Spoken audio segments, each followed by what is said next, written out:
And good morning. Good morning. How you doing? I'm okay. Yeah, I'm okay. Just been doing the work, and hopefully later this week, a lot of the work that I've been doing will pan out. Now it'll pan out to doing more work, but it'll be doing more work that I both enjoy doing more and pays better. So, hopefully. I like money. Yep. So, I see Steve and Megan already. Good morning, y'all. Good morning. Glad to have you with us. So, this morning, we're going to talk about this new Alabama law. And we're going to take a look at a couple of different articles about it, at a couple of different takes on it, and how it's being presented by the media. So, first we'll take a look at the Daily Mail. It appears to be...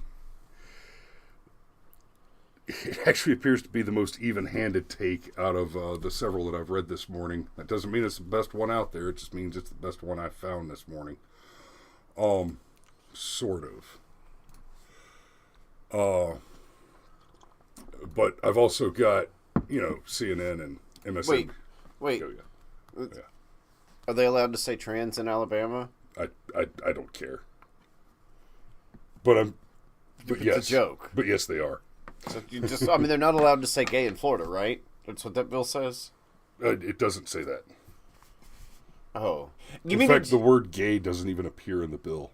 Oh, you mean it really is just a bill that says, hey, you have to wait until at least the other side of third grade before you start teaching children about sex? Correct. Yeah, again, it seems to be one of those things. It's like, why did you have to pass a law for this? It should have just been obvious. Right. It shouldn't be hard. Don't rape children. It seems like, in fact, it seems like the sexual molestation of children, which, by the way, discussing sex with children that aren't yours, and then telling them not to tell your parents about it. Yeah, that's the creepy part. It just ugh. I mean, maybe it's just because I'm old, but I seem to recall when I was a little kid, we learned about stranger danger, and part of it was if anybody ever tries to touch you and tells you not to tell your parents, you need an adult. You need an adult right now. Not the one that's touching you. Not the one that's touching you. No. Woo, dark joke. Okay. No creepy Uncle Joe. No. I know my hair smells good. It's because we buy quality products. Right. Yes, Steve. Yes, precisely. See, and this is one of those... I can't believe I have to talk about these topics, but I have children. And I love my children. And that's why they don't attend a public school. Right? I've said it before and I'll say it again. When I was a kid going through a public school, the teachers had at least had the common decency to merely waste my time. The teachers that I had in public school, almost to a man, of course most of them were women, I had a couple of teachers that were smart, capable, competent, and would cleverly do things to challenge intelligent students. Those were few and far between. I did not have one in every year that I completed in a public school. I could probably list 5. Now think about the length of a standard public school education. I can probably list 5 that were eminently competent. I can list several that were there as part of some government assistance program. And amusingly, one of the 5 that I could list, that would be Bonaparte, was there as part of a government assistance program, sort of. He was a veteran, and he was a teacher as part of a government program where your student debts were paid off if you were a veteran and agreed to spend 10 years as a teacher. So He wasn't there because he had a passion for teaching. He was there because there was a government program to put him there, and he happened to be one of the most competent teachers I ever had. He still told my favorite joke that I ever heard. This when he was going over something with regard to quadratic equations, and this kid in the back of the class said, "Look, I hate this. It's just gay." And he says, "You know what? You're right. If you go to San Francisco, you'll find a bunch of effeminate men sitting around, playing chess, sipping lattes, doing quadratic equations."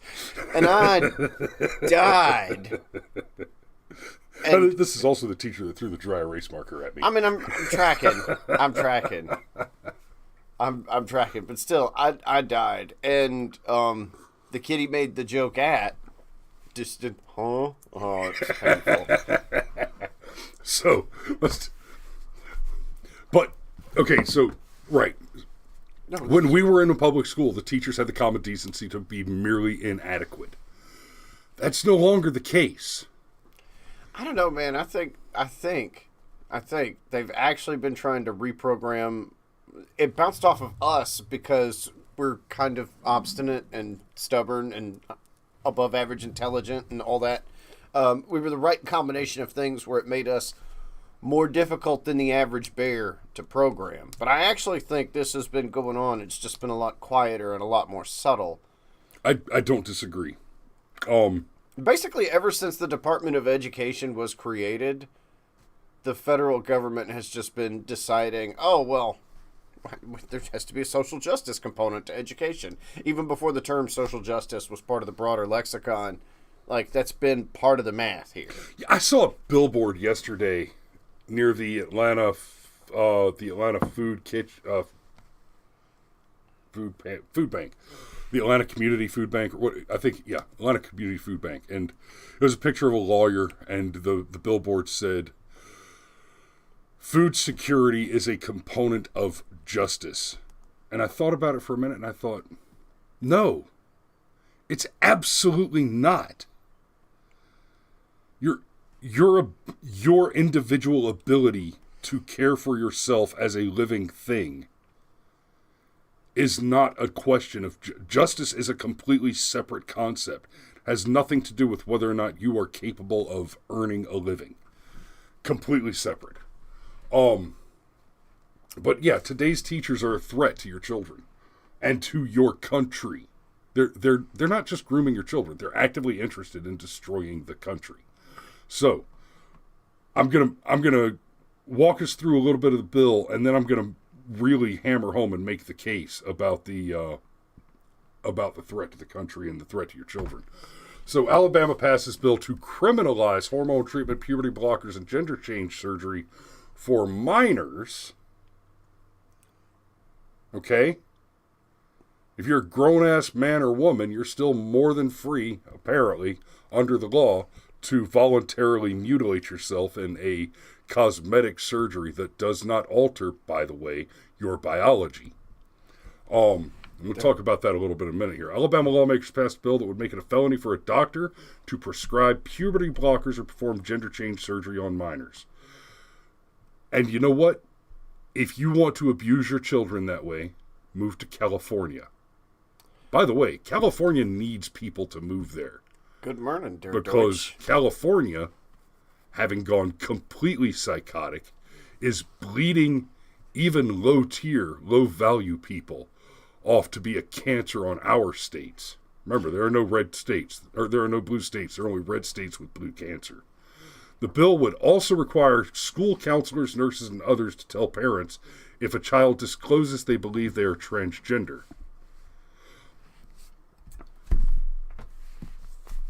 So, I get that there can be a fine line here that's tricky.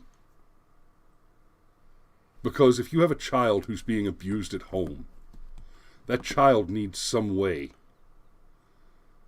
to contact an adult to make a maneuver to escape that abuse. I get that. I even get if we go ahead and accept that transgenderism is a thing which occurs, that there could be cases where a transgender child, although the data do not support it, where a transgender child is at a highly increased risk of being abused by their parents.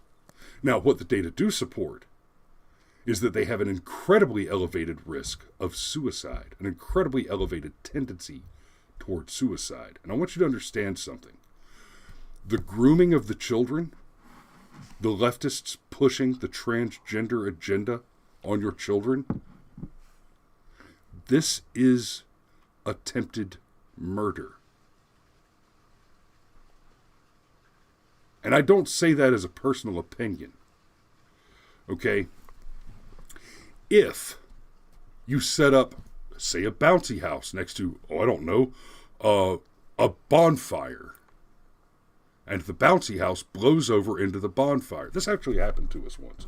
It was bizarre. Handled it quickly. Nobody was hurt. But the bouncy house blows over into the bonfire. A couple of children are burned to death in a sticky mess of melting plastic. You will be tried. You will be tried for something along the lines of involuntary manslaughter, reckless endangerment, gross negligence, those kinds of things. Because it is obvious to a reasonable person that there is a high degree of possibility that if you put a bouncy house in high wind next to a bonfire on your property, and it blows into the fire, that was a risk, that was an expected situation. And it was grossly negligent of you to create the situation in which those children would be killed. I put forward that if you are actively encouraging and grooming children to engage in sexually deviant behavior that statistically entails a substantially increased risk of suicidality, then what you are doing is the same as putting the bouncy house next to the bonfire.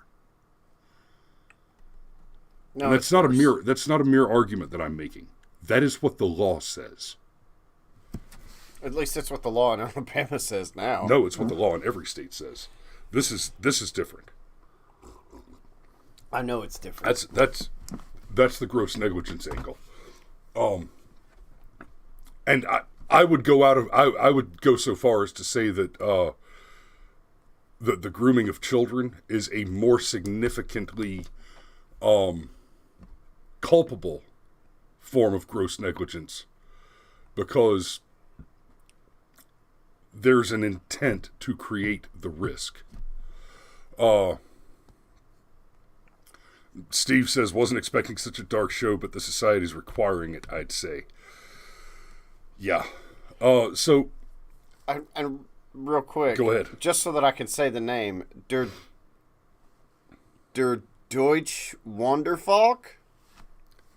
Der Deutsch Wandervolk. I mean, that's what I got. But being trans isn't a thing that should be in schools, one would think. The German super person? Der Deutsch Wandervolk. Yeah, the German super person. Well played. Well played. The measure would also force teachers to tell parents if a minor's perception of his or her gender or sex is inconsistent with the minor's sex. Okay. They were talking about this a little bit on Politek last night. DSM-3 listed transgenderism and gender dysmorphia as a mental illness, or at least a mental disorder. That has changed in the DSM-5, and are we up to DSM-6 yet? I don't know. But, yeah, pedophilia was also removed as a mental disorder from the DSM in the most recent edition. Or no, I think it was the edition before the most recent one. But point being, I want you to also remember, as all this is going forward, that it's not just teachers that have been co-opted by the enemy left and are out to hurt you and your children. This is also true of the medical industry. Now, you can find a good conservative doctor. You can find a good conservative teacher. When I say a good conservative, I mean a person who actually understands what science is is interested in the Constitution and believes that there are such things as wrong actions. That's another thing that you must never forget about the left. They are, above all, moral relativists. They argue every position that they argue from the position that morality is relative. And understand this, if morality is relative, then Hitler did nothing wrong. Mussolini did nothing wrong. Pol Pot did nothing wrong. Now, you don't have to take a moral relativist position to make the same arguments. But if you take a moral relativist position on any argument, it must be an absolute position that morality is absolute. Or sorry, the morality is absolutely relative, which means that if you are conducting any action that has a moral component, and the context of the society in which you enact that accepts it, then slavery is okay. Holodomor is okay. Because the society that was engaged in it accepted it as morally tolerable. That is who these people are. They are pro-tyranny and death. A large component of the whole transgender agenda, you must never forget, we have children. They convert them. This is also true, in large part, of the left generally. They are aborting their children. In New York City, it is still the case that there are more black babies aborted than born. The left is aborting their children and attempting to convert ours to their way of thinking. They seek to subvert and destroy the United States of America through the process of KGB-style demoralization and end you. So let's take a quick look at the way CNN is handling this.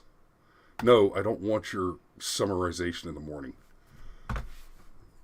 CNN says, Alabama governor signs anti-trans sports bill. We're going to talk about the sports component a little bit in a minute, but we're going to run out of time this morning, unfortunately.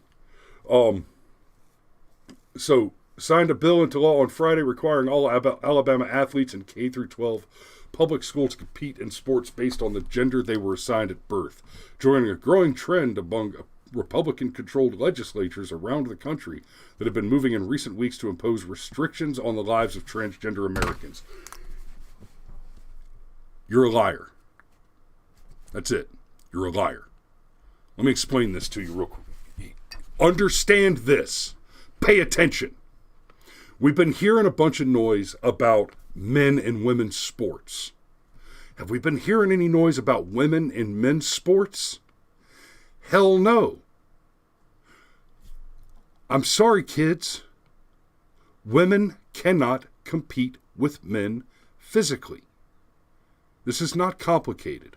On the bell curve, women are both smarter and stupider, are both stronger and weaker than men.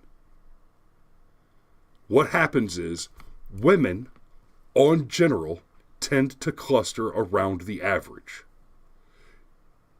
Which is to say that there are fewer women that are exceptionally smarter, stronger, larger, taller, fatter, whatever. Women tend to be a more physically and intellectually homogeneous group than men.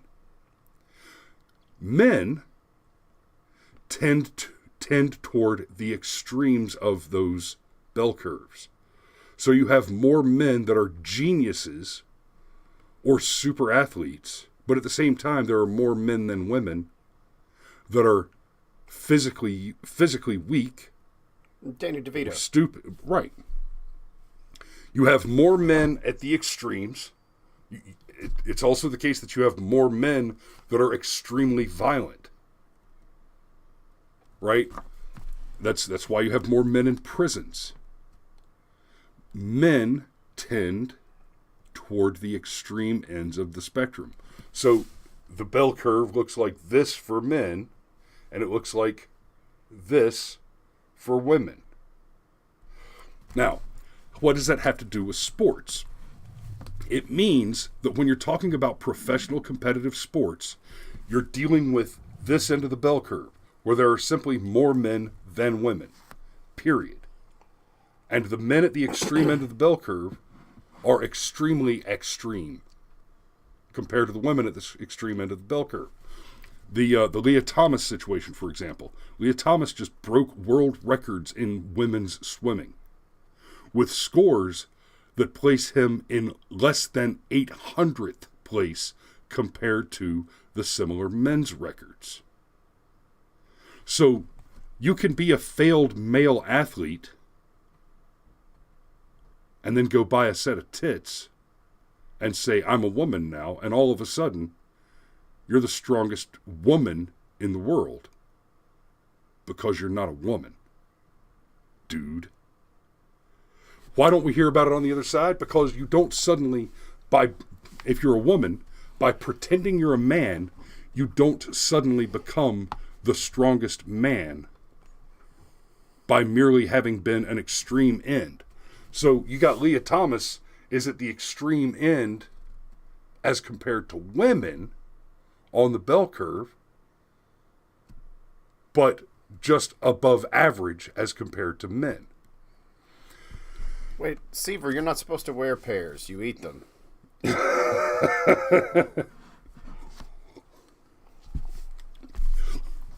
Dad jokes. That would make a hell of a hat there, Seaver. And a terribly uncomfortable pair of shoes, I might add. Now, a pair of shoes or shoes made out of pears? Either. I wear 4 shoes. Apple got him on the pears. I feel like go ahead. But the other part of that, too, is you don't hear about women trying to get into men's sports because there's nothing stopping them from trying. Now, in women's sports, you have to be a woman to try out for the sport. But there's no such thing as a men's sport. Women's sports exist because when you're talking about professional athletes, extreme end of the bell curve, superior athleticism, sports doesn't leave room for women to be competitive. When you talk about NBA, MLB, NFL, there's not a rule that says a woman can't try out. Please, ladies, go try out. We would love to see your blooper reel. For exactly the reason that the twins that play tennis, the 2 chicks that play tennis. Oh yeah, yeah. Anyhow, I forget their names because they play tennis. They really don't matter as sports players, but they bragged about how they were the best in the world, and then some guy who was below 200th ranked in men's tennis after the girls went and trained to get ready for it, did the exhibition game. They asked him, what did he do to train? The Williams sisters. Thank you, Sergeant Major. The Williams sisters went and played this guy who was below 200th ranked in men's tennis, and he, after a day of binge drinking and smoking cigarettes, he absolutely obliterated them at their sport. Women don't play sports it's not that women don't play men's sports, it's that there are no men's exclusive sports. The only thing keeping women from playing in professional sports that are dominated by men is the fact that they're physically incapable of competing with men in those sports.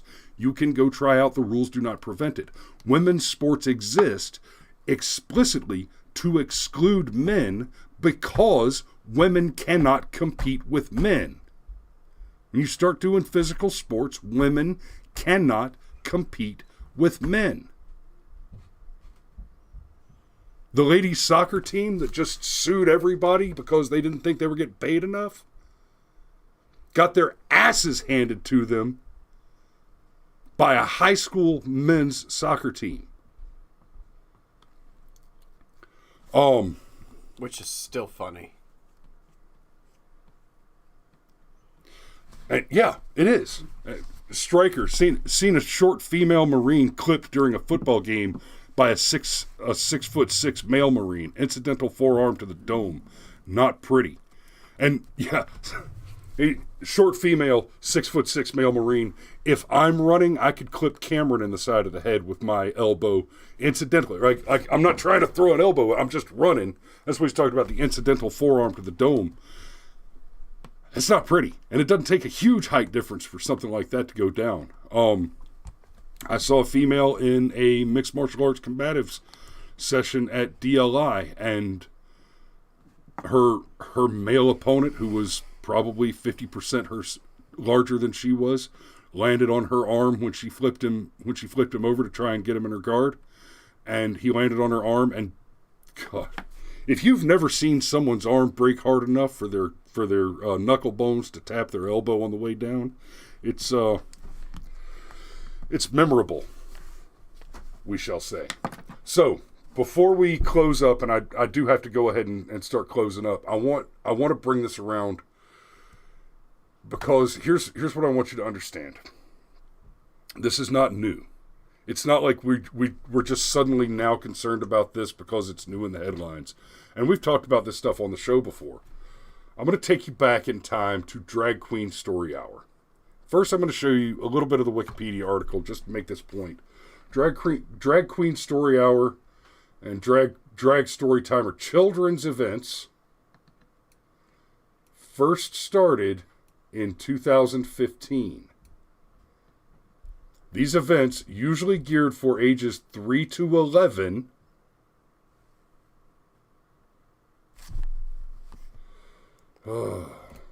started in 2015. And here's the about page for the Drag Time Story Hour organization. Drag Queen Story Hours, just what it sounds like. This is them. This is what they say. Drag queens reading stories to children in libraries, schools, and bookstores. Captures the imagination and play of the gender fluidity of childhood and gives kids glamorous, positive, and unabashedly queer role models. This set of words does not belong in a sentence. So I'm gonna bring this one around real quick. We've seen the lefties doing this psychopathy. We're raising a baby. We're not going to reveal the gender of our child until it's old enough to make that decision for itself. And then you hear, oh, our little boy loves to play with dolls, and oh, does he? So let me ask you a question about your gender neutral home. Did he have just dolls? Did he have just girls' toys? Because if you're telling me that what you're doing is a gender neutral position here, and your little boy's just got a room full of princess dresses and dolls, no. Now, you want to hand him a Barbie doll and a G.I. Joe and see which way he wants to go? That's another matter. You want to hand him a toy kitchen and a toy gun and see which way he wants to play? That may be a little different. But your gender neutral child with all the princess frill, and you don't see a whole lot of this going on with little girls. It's little boys. It's little boys. They're trying to put your little boy in a dress and teach him that the world doesn't need men. They're wrong. They're deeply and painfully wrong.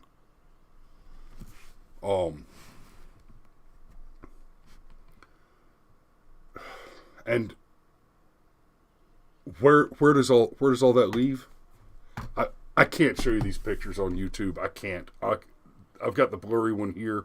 I'm not going to go much further into it, but there's your headline, right? This is from. God, I gotta be careful about scrolling down this one. Okay, this is from July 12th last year, right?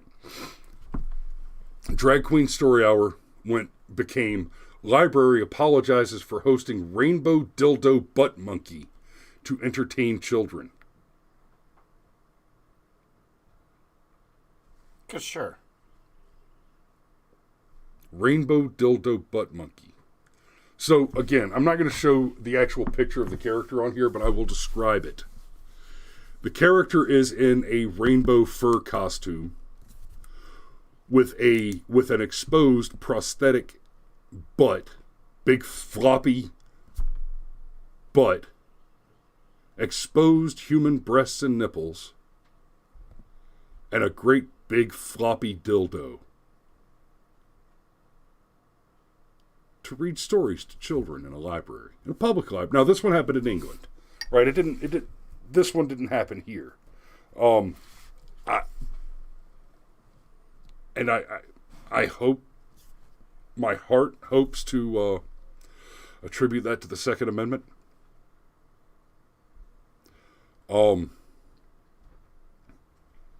I gotta be careful how far up.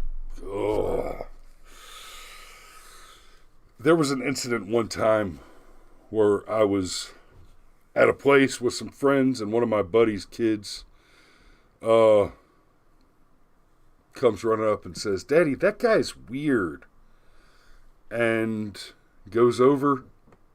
Sure enough, there's a homeless drunk guy masturbating on a playground in it's like a jungle gym type of thing. Yep. And say the police got involved before I could, and that's probably for the best. And on that dark note, I'm going to have to go ahead and wrap this up, because now I have to go to Fayetteville. Got anything to close on there? Y'all, thanks for watching this morning, and I'll just, Matt Edgev, the Twitter guy here, says that can't be true. If you're referring to the rainbow dildo butt monkey situation, that is absolutely a thing that happened, and I'll go ahead and hand you the Daily Caller link right here. You can go read that article for yourself. And if you'd like, you can even see the pictures of the rainbow dildo butt monkey. So, y'all be safe out there. We love you. Thanks for watching, and we'll see you tomorrow.